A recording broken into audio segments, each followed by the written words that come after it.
Hello, my name is Julie, and I'm going to be reading books recommended to me by my friends in hopes of finding a 5-star read. Welcome to episode 2 of 5-Star Finder, the series in which I try to end my terrible reading rating slump. If you haven't caught up on the last episode, watch that here, where I read 3 books by authors that I had given 5 stars to before, and this week I am going to be reading books that were specifically recommended to me by my friends and mutuals on Instagram. I do a 12 books, 12 friends, 12 months challenge on Instagram. I've done that last year and I'm doing it this year, where 12 of my mutuals, or people who are my internet friends, recommend books that they think I would like based on the content and reviews that I give, and I have already read 3. I gave Old Enough a 4.5. In February, I read The Prison Healer and gave it a 2-star, and then in March, I read Tripping Arcadia and gave it a 3-star. So we're kind of dancing in the middle of seeing if this challenge actually works. Look, I don't know how much effort people put into that recommendation, whether they are just giving me their favorite book that they read that year, or if they're actually seeing if it would be something that I would like specifically, but I'm trusting them. It worked out for me last year, so I'm going to be reading 3 books, all of which were already on my TBR or my radar. The first book that I'm going to be reading is I Who Have Never Known Men by Jacqueline Hartman. This was translated from French. It was originally translated to English in 1997, went out of print for a while, and then found popularity again pretty recently. And this is a short novella science fiction about a group of over 30 women are locked in a basement, and some of them have lived most of their lives there. Some of them remember the life beforehand, and they are going to try to get out of here. I have really high hopes for this. Everyone that I know who's read this has really enjoyed it and gotten a lot out of it, so let's see. The next book I'm going to be reading is Black Sun by Rebecca Roanhorse. This is a fantasy novel. It's the first in a series that is inspired by Native American mythology and ancient civilization. Now, I read Trial of Lightning by Rebecca Roanhorse a long time ago. I wasn't a big fan of it being a novella, so the fact that this is a longer work from her, I was very excited about. And then I listened to the audio sample around where it came out, and it was a detailed description of somebody's eyes getting sewn shut, and I was like, nope, I'm not going to read that. But recently I was told that that is not really indicative of the whole story and that I should give it a try. And by a separate person, it was recommended to me for my 12 to 12 challenge, so I will be reading it. I know that this is multi-perspective fantasy, but I haven't read too much into the plot of it, so we'll find out together. And the last book that I'm going to be reading, the one that you're all here for, is Beach Read by Emily Henry. Yes, I haven't actually read this because when this was popular, that was before I read romance, and I was sure that I wasn't gonna like it. I have since read People We Meet on Vacation and Book Lovers by her. I enjoyed People We Meet on Vacation more, and I've heard that people you either like the odd numbered of her books or the even numbered of her books, and I did prefer People We Meet on Vacation to Book Lovers, the 3rd book. But I have high hopes. I do believe this is the highest rated of hers. So this is about 2 authors who go on the same vacation. One of them is a literary author and one of them is a romance author, and both of them are running into reading slumps, and they decide to swap books to try to shake it up, see who's the better writer, and try to get their juices back. And I know that this also has to do with grief on the main character's part, and I think that that sort of balance between a romance and an individual arc is something that I do really like in romance. I think it was done well enough in Book Lovers, I just wasn't as invested in the relationship, so maybe this will be my first 5 stars from her. But before I can read that, I'm reading this because I need to return it to the library. So let's get started. 9 pages in, and she already knows a man. She's in the basement. There's a guard who's a man. There's multiple men. This is lying to you. I have gotten to 1/4 of the way through I Who Have Never Known Men. As I mentioned to you earlier, yes, she does actually know men, just not very well. So we know from the very opening lines that our main character, who is nameless, has escaped, and presumably that the other women have escaped as well. We have a group of 39 women, and our main character, who was taken as a girl who doesn't really have distinct memories of her life before, being in this cell, essentially. There are guards for where they stay that they can see all the time, so they do know what men are. The memories of these women are very foggy at the beginning of their capture, and they've been here for several years. They don't know how many, and it's enough that it's been debilitating to them. I'm definitely extremely intrigued. Our main character doesn't know a whole lot about like the outside world or her body. She's, for the first time, because she's now a teenager, is asking questions about what the other women know, because it seems like they're keeping secrets from her, but in reality, they don't know anything either. And she's really coming to grips with that at this point. I'm pretty sure that they are going to escape sooner than later, and it's more going to be about their life afterwards. Maybe it'll be a 50-50 split. I also think that the writing style has been good. The translation has not been an issue. I've had a problem with a lot of translated books where it feels like the text is really stilted, and I am not having a problem with this. I'm very curious about how much we are actually going to learn, because I feel like I've read a couple books like this where it's slightly dystopian and you don't know very much, and that's the point. For the most part, I have liked them. Leave the World Behind and The Long Walk both come to mind. Both of those were 4 stars for me, so hopefully we can get that up to a 5.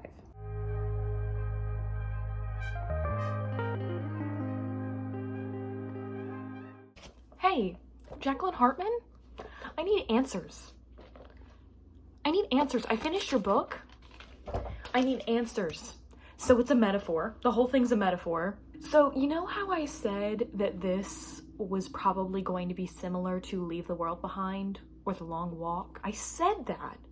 And then I proceeded to believe that this would be similar to Room by Emma Donoghue, which, if you're unfamiliar, is a book about a woman who is kidnapped and lives in like a cell that this man has made for her, and like her and her 5-year-old escape and have to try to adjust to the real world. No, this is much more like what I accidentally predicted. The last third of this, I was just flipping, like, oh my god, she's about to discover something. And then she just never has anything to go off of. If you need answers to like a book, you shouldn't read this. But this says that Jacqueline Hartman was born in Belgium in 1929 and fled to Casablanca with her family during World War II, informed by her background as a psychoanalyst and her youth in exile. So this has to be like a meditation on like trauma and like terrible things that happen to people, and trying to live in the face of your life being taken away from you is what my immediate takeaway is from this. But I am just so like flabbergasted at the end of this that I'm like, oh, I think we're so close to finding something, and then we're not. I wanted to know more about like, where is our main character?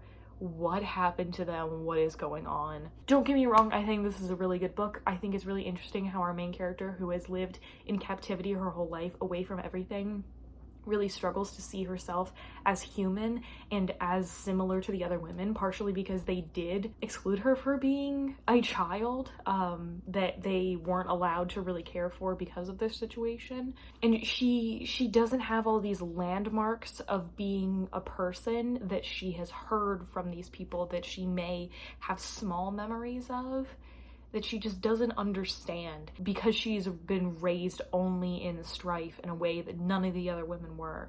She doesn't see herself as human. That was the discussion that I liked the most. It's just really remarkable that the author keeps giving the reader little tiny breadcrumbs of hope, which is exactly how the main character feels and is constantly curious, and despite fail after fail after fail after fail, after decades of not finding a single answer, is still looking for answers. I don't know how to cope. Is this a 5-star? Quit Googling. People were having theories of like what like the sci-fi setting of this is, and my question is there supposed to be an answer? I don't think there is.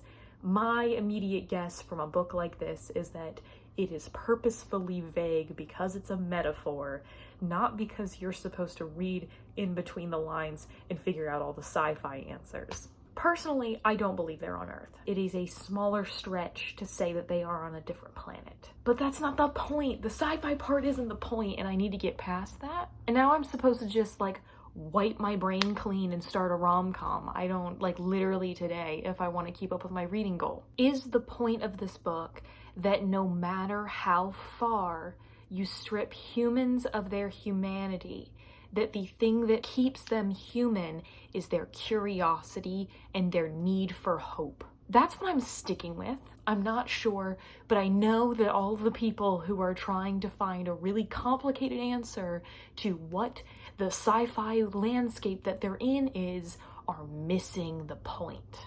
Okay, I need to stop filming tiny clips of this because I think I'm done and then I have something else more to say.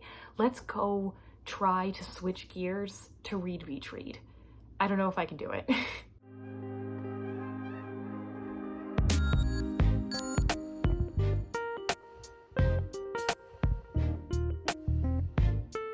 It's an overcast day and I am a quarter of the way through Beach Read.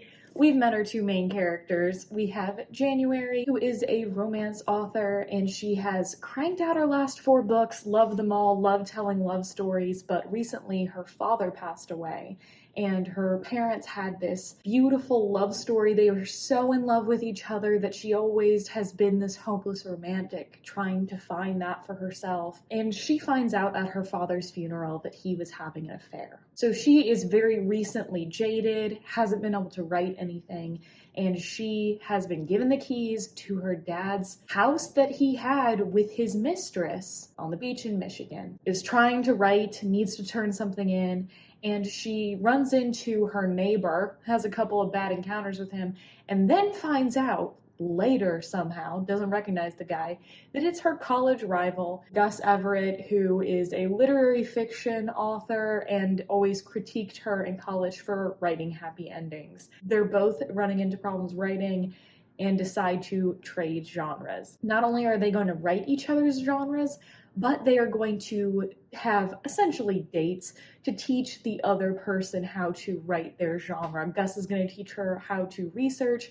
and she's going to teach him about fun dates, I guess. Already I'm having fun with the banter. I think Emily Henry is just a pretty funny person, and I really like the wittiness that January has. I don't know, I've really been liking the comedy there. I think there's been a couple of things where it's like Gus says something and I'm like, that's not perfect. I guess it would depend on the tone of voice someone would use if someone said that to me, but like, I'm excited. I really hope that this is my first 5 stars from her. I also started Black Sun. I only read like the first couple chapters on my drive home from work. While the sewing the eyes scene is still not easy to listen to. Like, I kind of had to skip through that. But the second chapter, where we followed a woman who was just getting out of jail, and a very rich man has offered her a lot of money if she uses her magic and is also like enslaved to him for a while. I don't know. We'll see. I'm still preparing for that work trip that hopefully I will be done with these by the time the work trip starts, but I have things that I need to get done. I need to post my wrap up and I need to finish a Kaladin doll for my Etsy. I got an order in, and even though it's not due for 2 weeks, I am leaving the state within the week. Don't know how long I'm gonna have to work on it while I'm on the work trip. I don't know how it would work for me to try to ship it while I'm out of state, because that would just be a mess. So hopefully I can get it done before we're out of here, but that's all I really have to do today. Hi, it's Editing Julie. I am done with this video at this point. I have finished all the books, but the long clip where I was the middle of Beach Read, I can't use that clip, so you all would miss all of my thoughts midway through Beach Read. I am like at the 60%, 70% mark at this point, and I have started to have a problem with Gus. He keeps asking her all of this information about herself, trying to get them to connect, and like makes it clear on some occasions that he's interested in her and has continued to be interested in her since they were in college together, but he's also so closed off. He does not want to answer a single question about himself. even like the most basic stuff. And he is keeping a lot of things from her, from things that are inconsequential to things that are really important. And it's really, really bothering me. Like, there's so many red flags. He is very hot and cold with her. We find out more about recent stuff in his romantic past, and it just like makes me think that this guy is not ready for anything like January is. Not saying that people in his situation can't find love or something like that. And then January confronts him about this exact same thing, of him not saying anything about himself to her, but like expecting her to go forward with this relationship. And she calls him out on it. The way that she calls him out, she says some really hurtful things.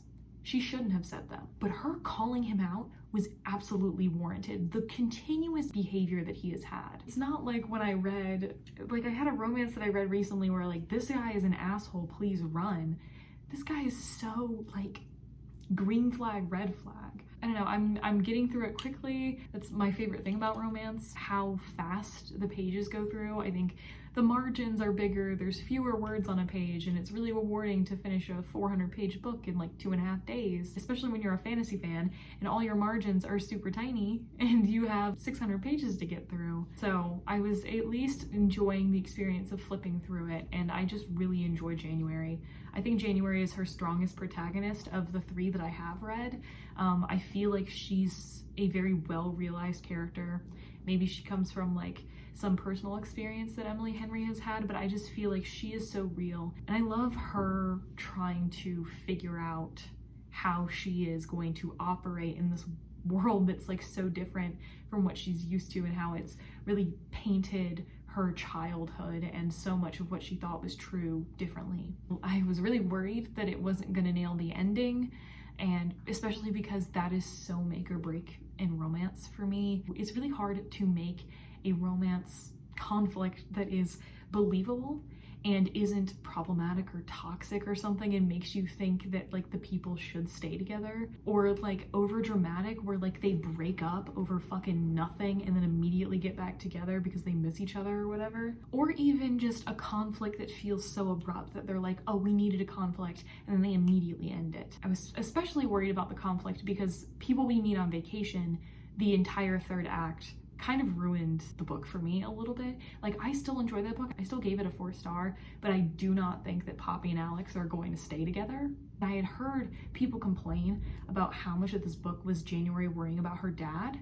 So I was going into that like expecting that, but I wasn't expecting like so much of this to involve Gus's cult plot, because those parts are fairly dark. He's trying to explore these dark reasons about why someone would stay with something that's bad for them.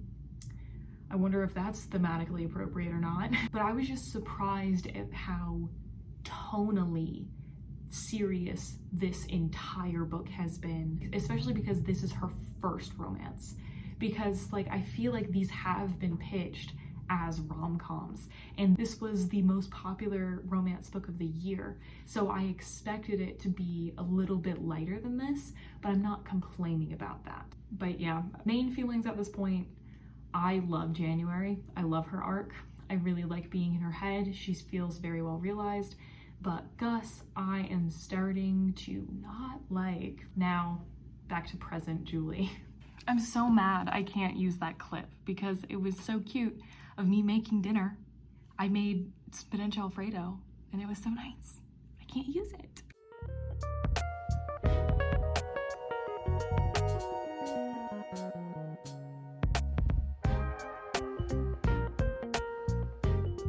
Hi, I just woke up, if you can't tell by my puffy face. But yesterday I did finish beach read and I got to almost the 50% mark of Black Sun. Let's talk about beach read first. I think what I said last time I talked to you continues to be true. I really, really love January and I love her arc. Having to come to terms with some of the bad things that happened in her life, but also not throwing the baby out with the bathwater. However, Gus, I'm not sold on. I think that like, yeah, he's had some bad things happen in his life, but he doesn't communicate very well. I think January's completely right in questioning how much he actually likes her. I don't think that he does a very good job of showing it. And I know, like, he's on his own journey as well. Maybe if we saw from his perspective as well, I would think differently and I would be more empathetic to him. He's got secrets that we know at about like the 50% mark that's like, it feels like a really big deal, and maybe he's not ready for a relationship yet. And then the epilogue, I think the epilogue was really fast. Maybe I'm projecting onto Gus, but like the first like 50% I was on board, and like the further that we went, when he's not telling her things, not really communicating that he wants to be in a relationship with her. The banter with him, like at the beginning, I really liked.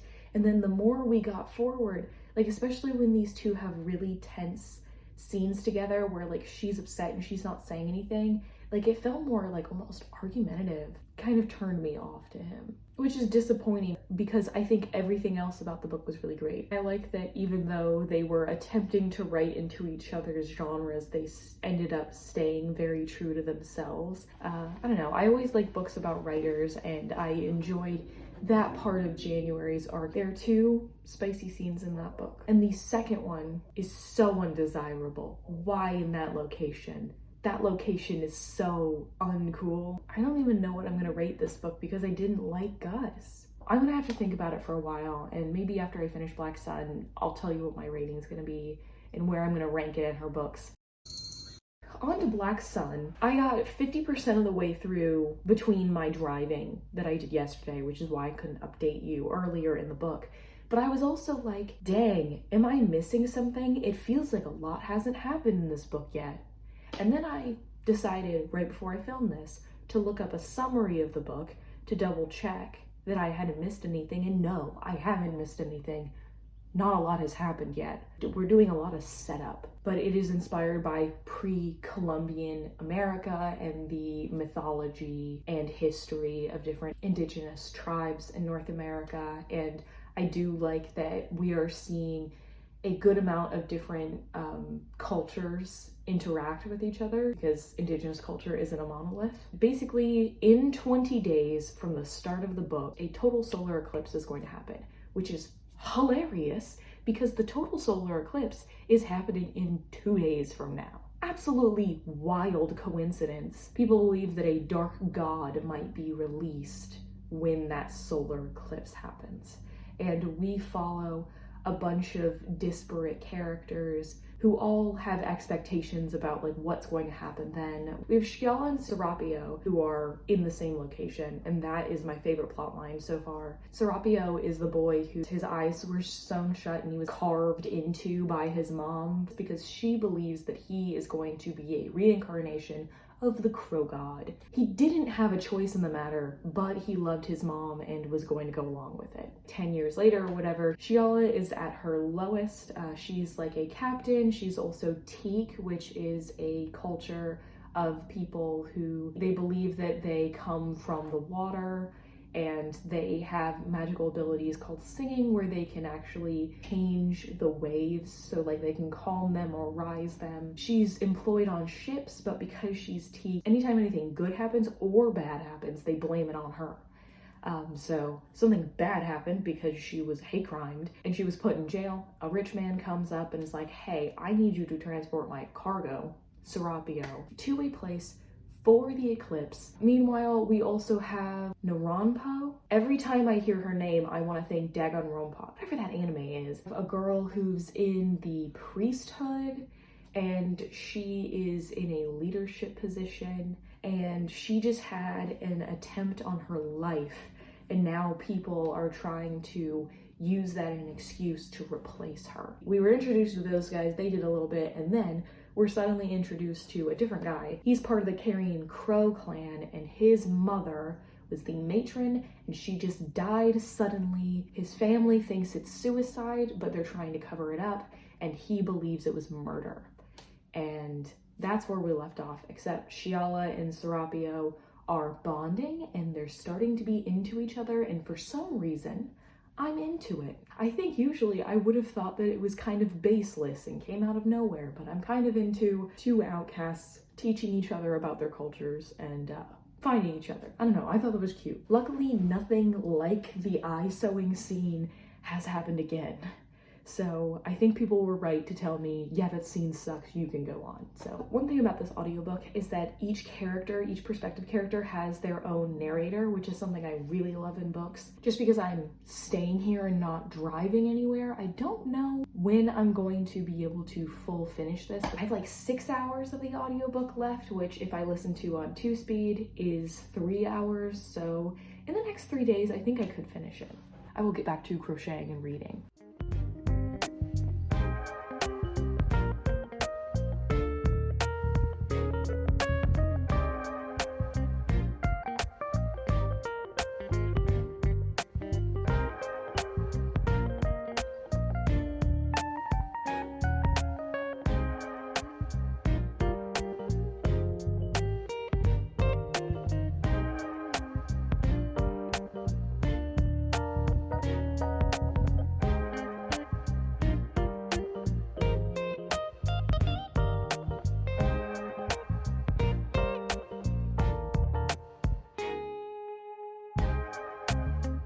Well, I wanted to finish this vlog before I traveled, but obviously that's not what happened. Whoops. Amidst traveling, I did finish Black Sun by Rebecca Roanhorse, and I think my main takeaway is that I wanted more. How long is a 12-hour audiobook? If every 30 pages is an hour, which is 360 pages.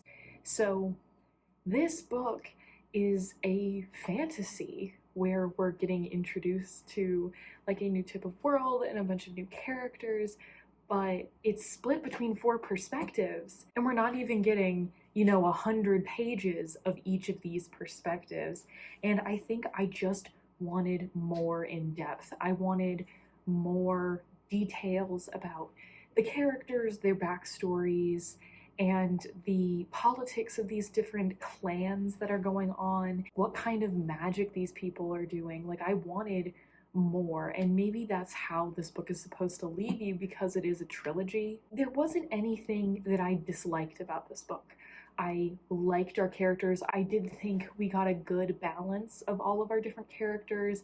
I thought the world was interesting. It's just almost everything I wanted to know more. I wanted this book to be more like 500, 600 pages rather than less than 400.